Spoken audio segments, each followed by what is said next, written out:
what's up, Arrowheads, and welcome to the Arrow Recap Show here on Collider Video. My name is Campea, and this is my moment to apologize for not catching that 0.8 second Hal Jordan reference on last week's episode. And also joining me are three amazing co-hosts, starting with, to my right, Mr. Josh Macuga. I also failed this city, thus wearing the scarlet letter of Hal Jordan on the Arrow Recap Show. I'm sorry, everybody out there. And also joining me is Mr. Michael Medina. Hey everybody, I too have failed the city, I failed the omelet, the souffle that never got delivered to Felicity. I'm sorry. And last but not least, joining us fresh from New York Comic Con, Mr. Jason Inman. I did not fail the city, and I actually didn't even watch it with you guys, and I still caught it. Bravo. Well, Bravo. you win. Yeah, congratulations, Hal Jordan. You guys, thank you guys so much for joining us. This is the Arrow Recap Show where we talk about the show we all love. We also talk about some areas for improvement, take your Twitter questions, as well as go into our predictions for next week's episode. So before we do that, 2 out of the 4 of us are sick. We did introduce a drinking game to make this more interactive, but I think because half of us are sick and half of us are not, we will introduce the drinking game again next week. So starting with tonight's episode, Season 4, Episode 2, we're going to go around and get our thoughts on The candidate. overall thoughts on tonight's episode. That's the name. Yep. On the candidate. Jason, because you were not able to join us last week, I would love to also get your thoughts on the first episode of Season 4 as well. So let's start with you. The first episode for me was very slow. I thought starting with this home life, I understand why they did it, but starting with this home life, I thought was like a little bit of a disconnect, and I thought they spent too much time there. I'm so glad we're back on Leanne Yu. I just thought the turn of how we got there, just to go to Coast City for 15 minutes, was a little weird, just to show us a Hal Jordan jacket.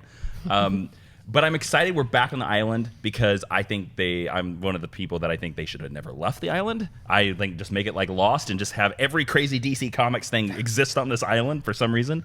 But I think episode 2 was better than episode 1. I think if the rest of the season goes this direction, I think we're going to get back to season 2. I think there was enough fun stuff. It was a fun, just like, oh, we're going to fight crime.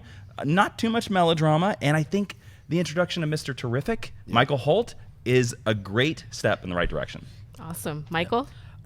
Inman, man, I'm right there with you, man. I'm not even going to lie. I have not been this excited about watching Arrow since season 2. Nice. I'm going to put it out there. Like, I'm just excited like, where Medina this season's coming going in to go. hot. Okay. Yeah, hot and heavy. I was so pumped at like the T-Spheres. We were talking a little bit about that. Oh, yeah. You know, things like that. The possibilities of what we can, see this season. I am so pumped. Josh? Well, to go back on your point on episode 1, just briefly, because we talked about it, I didn't hate the family part, but I thought when it first got to it, it had that like gloss over effect, like a soap opera flashback, and I was like, oh, okay, so like that's, and then it's gonna cut straight to motorcycle, but it didn't. So it is what it is, and I agree with you. It would have been nice if they spent a little more time in a Coast City flashback. That being said, it's great that he's back on the island, and besides the Lance moment, this episode was really good. There were some great action scenes. I'm really liking that Damien Dark is turning out to be the big bad of this season. Like we've been kind of arguing on Agents of S.H.I.E.L.D. It's really trending towards him, and he's been just spot on badass. I've really enjoyed him. He's been great. I'm in the same boat. I thought this episode was solid. I normally have a good, 50-50 list of negatives and positives, but I really just have positives for this episode. So I'm totally happy with it. I agree with you, Jason. I think it was better than the first episode. It leans toward like a season 1 episode, doesn't it? I totally agree. I think it's getting us excited for the endless possibilities of a lot of story arcs, actually. And we'll go into that when we get into our positives, but there's just so much to look forward to, I think. And they found the perfect pacing and the balance that they had in season 1 and 2, which I think lacked in season 3, and that's what also made it a little bit awkward for me. Which could be less Laurel. This was the least Laurel until the end that we have seen all season. Like she was very background. Like Diggle and her took when he's like, get her out of here. They took Madison, the daughter, out. There was very few, and then we're seeing Speedy go nuts. And I think that has a lot to do with it. Less Laurel, more Speedy. And also, we didn't see any Laurel lawyer scenes, which, I know it's like she doesn't work anymore.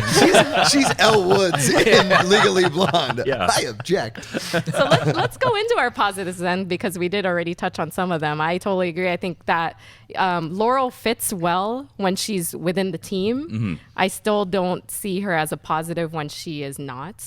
And so I think the same could be said when how I felt about Roy Harper, was that they really started to integrate his character when he became a part of the squad. Yeah. But alone, he was still a little bit off-putting for me. So Joshua, what about other positives for you? I thought that maybe my favorite thing was the integration of Felicity back into Palmer Industries and kind of flexing a little bit of her brain muscle, because she is the brains of the operation. And I love Mr. Terrific. I like the actor that they chose. Thought it was really great casting. I thought he and Felicity had chemistry right off the bat. They're teetering right in that perfect region between really good looking and nerdy smart that is perfect for that. And this guy, he says a lot of the same things and he has a lot of the same cadence as Felicity. I thought that was a beautiful window into a lot more of what we're going to see this season. I like that a lot. Yeah. Can you guys shed some light on Mr. Terrific? Because I don't know him at all from the comics. Take it. Okay, Go for it. I'll be the comic guy. It's cool. Take it, Inman. Mr. Terrific is this Michael Holt from the comic books, a member of the Justice Society of America. He's a brilliant inventor. He's one of the smartest people in the DC universe. Like there's several jokes in his storylines where they fight on who is the smartest in the DC universe, and he's always one of the people I've talked about, one of the smartest. He has these devices called T-spheres, which are these little circular things. They're like iPhones, yet cool. How dare you talk ill? I have an iPhone too. It's all good. But it like floats around and it talks to you. It's very much like Skeets from Booster Gold, if you get that nerd reference. But I when think you mentioned it before, you ever seen the movie Big Trouble in Little China? Yes. The dancing eyeball, Yeah. or when Luke is fighting the sphere. Is it kind of what it looks like? It's exactly like that, except it Okay. has a big T on it. Okay. And I think when Felicity was like, "Oh, there's this new piece of technology that he's going to introduce," I'm pretty certain it's going to be the T-spheres. Okay. Cool. What about you, Michael? One of the things I really loved about this episode were the performances. Again, we talked about like Damien Dark. I mean, Lance with all that stuff. Nonetheless, I mean, What is that? I need to go look at that. He can be over the top, but I like it. It works for his character. Yeah. I mean, I loved Thea in this episode. Speedy Thank was you. so Yeah. good in this Right? episode. Yeah. I mean, conveniently enough, it took 6 months, or this whole summer, basically for her to go crazy. But I liked it. It worked. It made it interesting. She's fun. I love it. You know what? I think where we're going with why we all liked Speedy was that it's like we've talked about. Bring back the violence. She Yes. is violent, all of her. She doesn't give a crap. Like, tell me what you're going to tell me, or I'm going to just shove an arrow in your throat. That's what I kind of liked about Speedy. Like, she's not going to take shit from anybody, and we're not. Oliver's like, Speedy, don't be doing that. Like, she's the dad. I'm like, wait, but she didn't kill him. Yeah, It's just fine. broke his It's arm. fine. But I really liked the fight where they fought and he sort of did the Batman thing where he was like, look, you can do this move and I beat you in one Yeah. move and you did 5 to kill. Like, so I really appreciated this fight, but we got to mention the one thing. We got to mention the coolest comic book thing that happened in this episode. is that? The elephant in the room, and that is where Oliver Queen was, I'm going to run for Yes. mayor. Yes. Ever since Moira in season 2 was Yeah. like, I'm going to run for mayor, I have been waiting for them to do this Judd Winnick storyline. And if you've never read that Green Arrow storyline where he runs for mayor, go check it out. It is amazing. Really? Yep. Okay. So I agree with you. I'm totally excited about seeing that. I think a lot of our fans, a lot of the people that watch the recap show have been waiting for the story arc to happen. And so everyone's like ants in the pants about this. So Danforth, ants in the pants? No? So Lazarus Pit's effect, though, I have that as a note because a lot of us speculated that, Thea would have some sort of ramifications from being dipped in the pit. And now we're finally seeing it again, dipped in the pit. Dipped in the Sounds like a dance move. It is. I'm happy that they're finally showcasing that because for episodes, even at the end of season 3, we're like, what's going to happen to her? And now we're finally really seeing it. It was disappointing initially when she comes and like when she jumped out of the pit, last Yeah. season. Yeah. She did do that kung fu thing. The And then ring it or was something. nothing. It was like she was fine. So I like the fact that, again, like I said, conveniently enough, but whatever. 6 months later, now we're starting to see some of that. So Yeah. And we were saying too, because you knew a lot more about the Lazarus Pit. The longer that you're dead, the more messed up you're going to be coming out of the Lazarus Pit. They also say it changes for storyline to storyline, but they also say that the longer you've been dead, the harder it is to revive you, and sometimes it may not revive you at all. okay. But we know because Legends of Tomorrow, like we kind of know. But yeah, still, like, so there could be a big arc in this season of Sarah. Sarah could be a part of this show until Legends of Tomorrow, and it could be whacked out crazy Sarah. Yeah, good point. And how creepy did she look in that coffin? Oh my God. Yeah, That was I can't believe they did that. Yeah, I was just about to So say that. I was surprised too. I didn't think she would be in there actually. like showing the death face of Yeah. Sarah Lance in that thing. That was pretty intense. That was, I mean, that's movie violence kind of stuff. Yeah. I like Well, that. it goes back to like what you're saying earlier about Thea. It's gotten darker Yep. this season, which I like that they're going back to. I know we talked about like last episode. It's kind of finding a way to make it a little more fun again, I suppose, and that's cool and all. But yeah, I want to see a little dark, and we got that. And I think him running for mayor and like saying it in this episode, this earlier in the season, is that one of my biggest problems of last season was that they kept going to Nanda Parbat like every episode. Yep. They'd be back in Starling City at that point, and they'd be like, we got to get back to Nanda Parbat. Now, because he's running for mayor, he's got to be in Starling City all the time. So there's not going to be much Nanda Parbat. If anybody's going to be going back and forth in Nanda Parbat, it's Laurel Lance and Speedy because of the Lazarus Pit. Going on whole a road dynamic. trip. Yeah. Well, I just had a Girls trip. crazy idea. You're talking about the consequences of Nanda Parbat. Yeah. And you're talking about dark. Imagine how, so Lance this entire episode was kind of like, oh, you're doing it differently, huh? Yeah? Well, I don't see that. You burned You it. son of We a needed that last You week. burned the We didn't guy. get that. I don't see that. Anyways. Love your Lance impression, by the way. You're getting the Lance nod in there too. Yeah, I worked Good. it in since Yeah, you gave me the good. secret. Good. But imagine how dark it would be. Prediction. Sarah gets resurrected. Zombies crazy Sarah comes back to Star City and encounters her father. And her father who wants to see her, who just suddenly just starts murdering people. Oh man. I'm That's pretty sorry. dark. Now we're getting dark. I'm like waist deep in Blackest Night. I showed you guys Yeah. what I'm reading right now. So the fact that you're even bringing that up, it's like, oh, that'd be crazy. But that kind of stuff is like, Yeah. isn't it interesting that those little things were like, oh yeah, season 4. Yeah. Yes, I think like we talked about in the pre-season, our predictions, that kind of stuff before episode 1. We're like, they got to get back to violence and dark, and they're trending towards that way. Oliver's eventually going to have to take it on the chin, even though he's running for mayor. He's going to have to start throwing some arrows through faces again. You know, But it's not necessarily dark and depressing like I felt like season 3 was for some Yes. reason. No. There's a Yeah. really good balance right now that they need to continue to trend on Yeah. to keep the show up. Well, we're kind of getting that with the flashback too, which so far, I mean, we haven't seen that much yet, but I'm actually liking the flashback so far this season. I know immediately you were talking about like year 1. You Yeah, know, I'm yeah, like yeah, that, yeah. Exactly. So that's pretty cool. I like that they're a little dark. So I want to know what's going on the and on a the fresh flashback. haircut. And a fresh haircut. You That know, would you be Fresh awesome. Island know he just haircut. got tired of wearing that wig.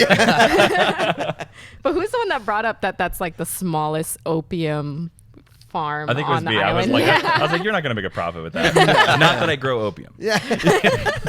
But I am But if I excited. did. I think you and I are both excited that they potentially are hitting on that year 1 story arc that you I've been read it? waiting. Yes. It's one of Green Arrow's best storylines. Yes, and Yeah. I've been waiting since season 1. I think, like you, to see them integrate that. When he was first on Leon Yu, I thought that's where they were going with it, and then now hopefully that's where they're going with it, and we'll see China Wei there. And fun fact, if you don't know this, Diggle's name comes from the writer of Green Arrow Year 1 because it was written by Andy Diggle. Well And that's done. where they got Diggle. See, Yep. that's why we have Jason Yep. on. Let's talk about Dark's ghosts because Hive, Anarchy, all of that stuff was happening as well. I personally am really fearful of Damien Dark. I feel like they've cast the perfect person, by the way. He has the baby face, but he's also very just Those deathly blue eyes. scary. He's You creepy can just get to me. lost in them. I mean, what do you guys think? Josh, do you have any thoughts on Damien? I love him. Like I said, maybe my favorite part. I can't wait to see how dark pun intended, he gets. How really, because he's got Hive, and now we know that. I love the incorporation of that because now we know that Diggle's going to do whatever it takes to take down Hive because he's been waiting for 2 years to make this happen. And you know that it's never going to be Damien Dark and Oliver Queen in the final battle. It's going to be Diggle and Damien Dark in an ultimate battle. He's going to take off the helmet like me and you in fists. But because he's a mystical, He's got that one up on Diggle. I'm pumped about him. I really am. I'm exciting. geeking out about it. I love that one line when Anarchy puts his hand on his arm. It's like he says something like, Oh, "Oh, yeah. you've got your hand on me." You get something like. Oh, that. I think It he said, it was- do you realize you're touching me? yeah, that's what it is. I mean, that was a great line. He No, I think delivered it was so well. Do you realize your hand is on my arm? Oh, there you go. Sorry. Not bad on that one. Yeah, so good. Really, really good stuff. Did anyone like Anarchy, or is he in your negatives? So I don't want to bring him up if he's not a positive. We all kind of thought the same thing when we were watching the press conference. It was like, who's the hipster doofus Yeah, behind? he stuck out, didn't he? Yeah, because he had the bad haircut. Yeah. And then, I mean, obviously, good casting. I guess you have to delineate somebody in that situation, and then the whole machine gun thing kind of starts. But I mean, he was kind of a decent villain in this episode. I didn't love him per se, but See, I didn't love him, but I like that he was a little over the top. I don't mind like an over the top. Like I go back to like was it Mark Hamill as the prankster last season, or just in general, Or on the Vertigo. old Yeah, he Flash reminded me of show. season 1 Vertigo. Yeah. Yeah, so I kind of like that. Yeah. It's fun. I actually, and if we don't have any more positives, I would move on to areas for improvement. And I had him in my areas for improvement. Okay. Sure. I personally am not a fan of characters that they introduce like Danforth, who are kind of just throwaway characters, in and out just to introduce what that story is That's a going big to negative be. of mine too. Yeah, Don't Jason, go ahead. introduce 7 of 9 on your show and then get rid of her. Yeah. To move the plot along. She's such a great actress. Yeah, exactly. Fantastic. So I mean, I know they have to do it, but I personally don't like when they do that, especially if they spend a whole episode with that particular character. The same can be said for Anarchy. Do you think he's going Yes. to? I think Okay, we he's will. coming Yeah, back. I Okay. think he's definitely coming back. I think he's going to be like Vertigo from season 1, because we thought we had seen the last of Vertigo, then he came back again, and then another guy was like, I'm Vertigo now. And you're like, wait a minute. If he comes back, I want him to have the costume that he has in the comic books, because in the comic books he wears a gold faceplate and he has like this red cloak, and it's very striking. I mean, he's a Batman villain. He was created by Alan Grant, but he's a great villain in the comics. And it's like, okay, if we finally embraced Green Arrow, well, let's just go full on comic book. Yeah. Give Anarchy his comic book costume. Yeah, I and mean, it's working well on Flash. There you go. Right? Yeah, nailed Yeah. it. We have comic book accurate Jay Garrick. Yeah. Who would ever thought?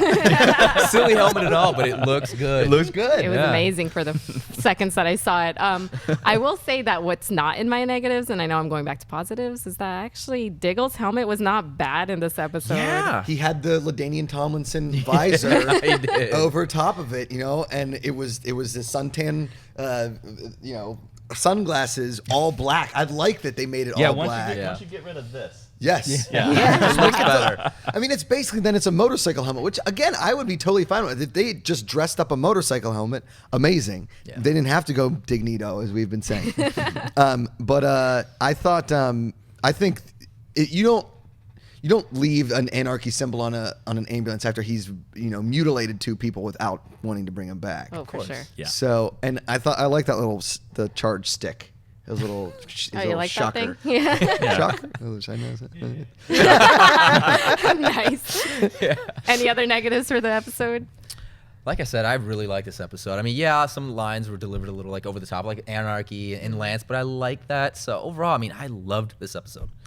My other negative is, and I have to ask the whole panel, and I maybe have to ask all the viewers out there, are we certain that Laurel didn't know about the Lazarus pit? I honestly cannot remember, We can't. but it Yeah. seems weird that she didn't know. Well, we know that they were all there.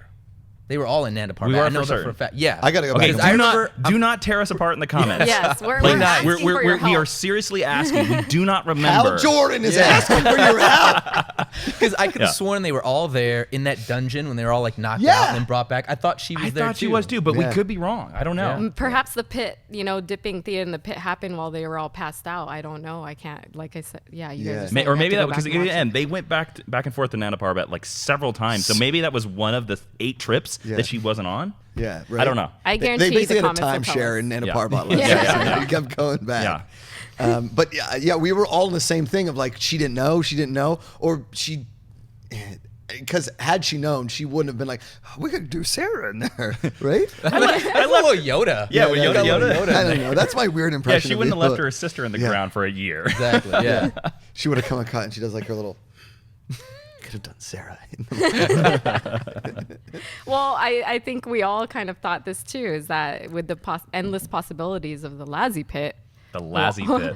Why not You Tommy? are with it today on some lingo. The Why dip not and duck. What Tommy? did you call it? What was it? What? The Dip and duck? No, there was a in the dance pit? move. The dip in the pit. The dip in the pit. Ants in the pants. Dip the pit. Ants in the pants, dip in the pit. And what was the third one you just Lazzy said? pit. Lazzy Lazzy pit. All I'm saying is, for every character that has died in this show, we have Moira, we have Tommy. Who would you guys save now that we know, that we can bring people back to the pits and bring them back? I don't know. Moira. Yeah, me too. Without a heart, without even a Moira. There's one interesting thing that Moira, when she was killed off the show, that I noticed the show has been missing since she's been gone. I miss a character that's a little bit older, that's sort of the sage master. It's the thing that Martin Stein, Victor Garber, is doing on The Flash very well right now. Yeah. And since the death of Moira, I think this was to the detriment of season 3, we've been missing that older character. Like, I've actually been wanting Walter to come back. Where's Walter? They mentioned him in last And he was episode. great. Yeah, he was amazing. What if Walter came back with red stripes? Like, where's Walter? Get it? Get it? All right, guys, I'm done. Well, they asked Walter to run for mayor, and apparently in the premiere episode, he said no. So Oh, they name dropped him? they did Oh, name cool. drop him in the premiere. So Yeah, he kind of just doesn't wanna do disappeared. it. And I love that actor. Yeah. He's great. We haven't seen him since the first episode of season 2. Right. Yeah. Right. Michael, who would you save? I probably would go Moira, but honestly, I would hope that they don't go. I hope they don't go down that route. I just think it's a little cheesy if you just decide you want to start bringing everyone back. You know what I mean? I don't think they will. No, they Yeah. won't. But it would be, I guess Moira. I'm obviously on board with the Tommy Merlin comeback. You got a little man crush on that dude because he was like, I kind of, Oliver comes back and every girl just wants him automatically, and Tommy's like, but I've been holding court here, Oliver, for 5 years, putting in legwork with Laurel Lance, and then you come back and I was like, man, Oliver's back. I better give him a chance. But if Tommy came back, I would love to see, a little angle of like a Malcolm Merlin training, or like him being like, listen, I can kick ace too. Put me in, coach. I'm ready to kick. And Actually, if Tommy came back, Oliver might just be like, screw it, I'm going to kill guys again. yeah. That's the beauty of Tommy coming back. Yeah. Well, I'm with Moira. I'm with you guys. Yeah. Jesus. All right, so let's move on to our Twitter questions because we have a few that are pretty good as well. One comes from Ken, who asks, hey guys, I was wondering what your theories are for how Felicity and or Curtis will discover that Ray is still alive. And Jason, I want to start with you on this one. Yeah, I told you guys my Ray theory before we started the show. And so in the episode, they were in Ray's old office, the conference room and everything like that. And we've already said that Michael Holt invents T-spheres, these things that are amazing supercomputers.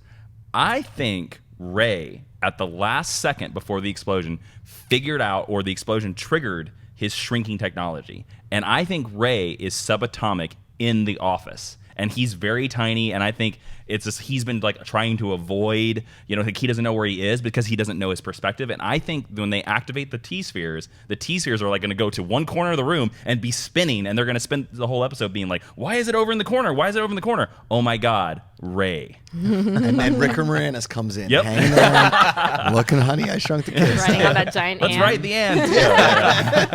That theory gives me the chills. I Yeah. love that. Yeah. I don't That's even really have cool. anything better than that. Michael, what do No, you have? I mean that's the first thing. Not in that that worries. much detail, but I did think the same thing. I'm like, okay, he had to have shrunk down. Yeah. When the explosion went Yeah, off, yeah. he had to have shrunk down. I didn't think he would still be in the office or not, but that's actually a really cool theory. Well, think about it, because if you were that tiny, it would take you months and months and months just to cross a foot. Yeah. Yeah. Yeah. Josh, anything?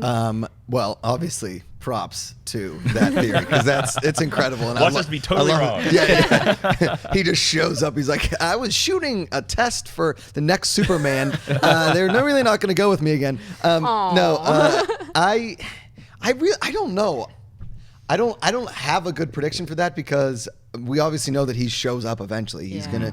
gonna be wherever. The one that makes the most sense is him being subatomic, or we're gonna see at some point before the explosion, his technology, he took off Iron Man style, and he's either Flash style, through some vortex, or he is up in space and he's Or orbiting. that Rip Hunter grabbed him at a time, which Right. is a possibility. But I'd rather it be because the atom shrinks. I'd rather it be he shrinks. more realistic Yeah. is Be a great way to introduce that. Yeah. yeah, well. totally. Yeah. Totally. I buy it. Next question comes from Macuga.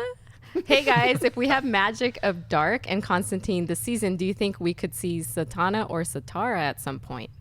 And Michael, let's start with you. Yeah, I think I actually mentioned that last week too, because we were talking about like the difference between like magic and like mysticism and stuff. And I would love to see some Zatanna. And I want a comic book accurate Zatanna. I want like fishnets and all. Fishnets and everything, little hat, everything. I would love that. Why not? By the way, I heard that's what you were going to cosplay for Comic-Con this year. Yeah. Hell up, man. He's Just borrowing give it my away. costume. Just gave it away. Josh, what do you think? I don't know a ton about either of them. So I guess the welcoming them into the show would be great with me. Anybody that they bring into the comic books that it will help me go back and like do a little research, that is always appealing to me. So Yeah, and I'm already excited that we know Constantine is coming in, even at least for one episode. Yeah. I actually followed that show, and I like the actor that's playing him. I did too. I like everything that they set up for him, so I'm excited that they actually took that guy and are just bringing him onto our show. Zatanna would be great. I'm not too familiar with Zatara, but I think you said that's her Zatara's dad? her dad. Okay. Yeah, so, her full name is actually Zatanna Zatara. Right. So that's her actually last name. Oh, okay. So, Jason, what do you think? Alliteration. it's like George Foreman naming his kids George. Tomato, tomato. I'm putting money on the table that we see Zatanna before season's end. Really? Yes, because I think if we're introducing Constantine, if we're doing a season about DC Comics mysticism, why would you not put in the most famous DC magician, even more well-known than Constantine? Zatanna was in the Batman the Animated Series. Zatanna was in the Justice League cartoon that a lot of people know. She's going to be in it. Do we have any ideas as to who would play her? I don't know. Point? Somebody the CW casting. Yeah, just recycle somebody from Vampire Diaries. Super hot girl that they've known through many casts. We've been trying to get you on a show for so long. I think we've got the perfect role for you. Yeah. Let me ask you this question then. I was thinking like Dr. Fate, Felix Faust. Do you think we might see anything like that if we're opening up here's the cool thing. We talked about this in the pre-show episode. Is the Constantine show in this continuity? If so, Dr. Fate is already in the show because he had the helmet of Naboo in his house in the show. So and there also he had a poster in his home that said Zatara. Oh, so Zatanna's already in his universe too. So Felix Faust. I don't know if we'll go Felix Faust because he's big enough to be a season-long villain on his own. Yeah. I think we'll probably get a mention in Naboo, but I think we see Zatanna on screen. I'm down for it. Excited. Yeah. All right, next question. Comes from Nick Vargas, who asks, now that Oliver has decided to run for mayor, do you think he will reveal he is the Green Arrow to Star City this season? I'll start and say that I know, and wouldn't everyone else in the city know that Oliver Queen is the Arrow or Green Arrow?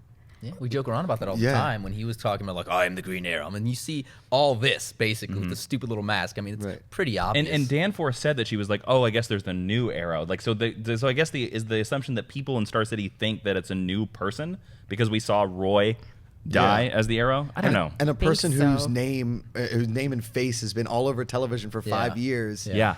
You know, he's disappeared.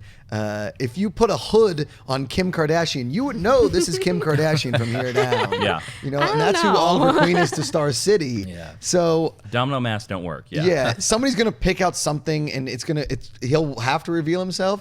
I think what's the more important question is what happens when he does reveal himself. I have another crazy prediction. Go. This is the episode of my crazy prediction. I think near season finale, I think it's going to come to a head, the campaign, and then his battle against Dark, and then at some press conference or something like that, he's going to be late or something like that, and I think he's just going to come out into the press conference in that gear, pull off his mask, and like, I'm Oliver Queen, I protected your city in the shadows, let me protect it during the day, and that will win him the election. Boom. And next season, Mayor Oliver Queen in the public as Green Arrow. Do we like it? Do we buy it? Love it. I love it. I hope they will embrace him once he actually does reveal his identity, though. That's, I think, part of me is fearful that once he does, are they going to, go against him? Are they going to just embrace the character and have him, be the vigilante for their city? I mean, it's obviously that in any kind of politics, there's going to be the opposing force. It's like, we can't have a vigilante as a mayor. Yeah. And then who runs for mayor? Lance, just getting up on the If he's not in that grave. Good point. No, we've all watched enough TV in our lives to know that it's not going to be perfect. You know, he's going to run for mayor. And like you said, there's going to be a group or someone that's going to, be opposed to that. Yeah. So let's go into our predictions for episode 3. We did have a chance to see the 40-second trailer for next week's episode. I have no idea who that guy is with the playing cards. I want to say maybe he's Double Down. That's they flashed those they words. did Double say Down. that, yeah. Yeah. So I don't that's know a anything about character. Double Down. Sure. So. It's just Gambit. Yeah. Yeah. Any Sort of. predictions? It's Gambit. That's all I have too. Yeah, no, I mean, I don't have any. I don't like to predict things when it comes to like the next episode. What I do hope, like prediction wise, is that we see some really cool artwork for like the Oliver Queen campaign, or we see some like people coming, like advisors that would work with him, or what his plans are for that kind of thing. That would be my hope for next episode, I guess, instead of prediction. Does that help? No. Yeah, no, that helps. Okay. I think for me, I think they've harped on Felicity wanting a code name. I would love to see them keep going with it. It's too bad it can't be Oracle. It's Oracle. That's what I want. So I hope they just keep going with that. I know it's kind of just a joke between her and Oliver right now, but I hope they do take it seriously, because I think Felicity warrants, the name of Oracle, and everyone's been waiting for it. So Can I propose a challenge maybe to the table? Yeah, sure. Everybody, all next week, until next episode. Come up with a code name? Come up with a code name. See what who the fans like most. Computer glasses. DJ Felly fell. You have felled this city. Ants in the pants. Skirt smarts. Michael, anything? I actually want to go back to seeing some more friction between Diggle and Oliver. We didn't get much of that in this episode. We saw them work together. Yeah. They seemed okay, whatever. There was a brief mention that they still, aren't seen eye to eye. So I'm hoping we see more of that next episode. Okay. Yeah, Jason? I think Double Down, or whatever his name is Damien Dark stepping up. I think he realizes that he's like, 2 episodes, I wasn't able to beat the Arrow. I'm going to hire somebody with superpowers to take down the Arrow, because I know the Arrow doesn't have superpowers. My other prediction is the end of the next episode will be Sarah waking up out of the pit. That fast. I think huh? it'll be that fast. Yeah. Okay. All right. Well, that's going to do it for this week's episode of the Arrow Recap Show. We want to thank you guys for joining us, and keep the conversation going by, number 1, subscribing to Collider Video and making sure to comment in the comment section of this video, as well as tweeting us at #ColliderArrow. Thank you guys for joining me. Thank you, Ann. And Josh, where can people follow you? You can find me on Twitter and Instagram at Josh Macuga, and my YouTube channel, my show, Between the Sheets TV. And Michael? You can find me on Twitter at Mr. Michael Alexis, and me and that guy over there, Mr. Macuga, right here on the Agents of S.H.I.E.L.D. We don't have that connection, Jason. But Jason, It's where a can Tiffany. people follow you? You can find me on Twitter and Instagram and Periscope at Jawin, Jawin, and also on YouTube.com/Jawin, same spelling. Awesome. And you guys can follow me on all social media networks at Campea. And until next week, people, send in your code names and everything else, your predictions for next week's episode. And until then, hood up.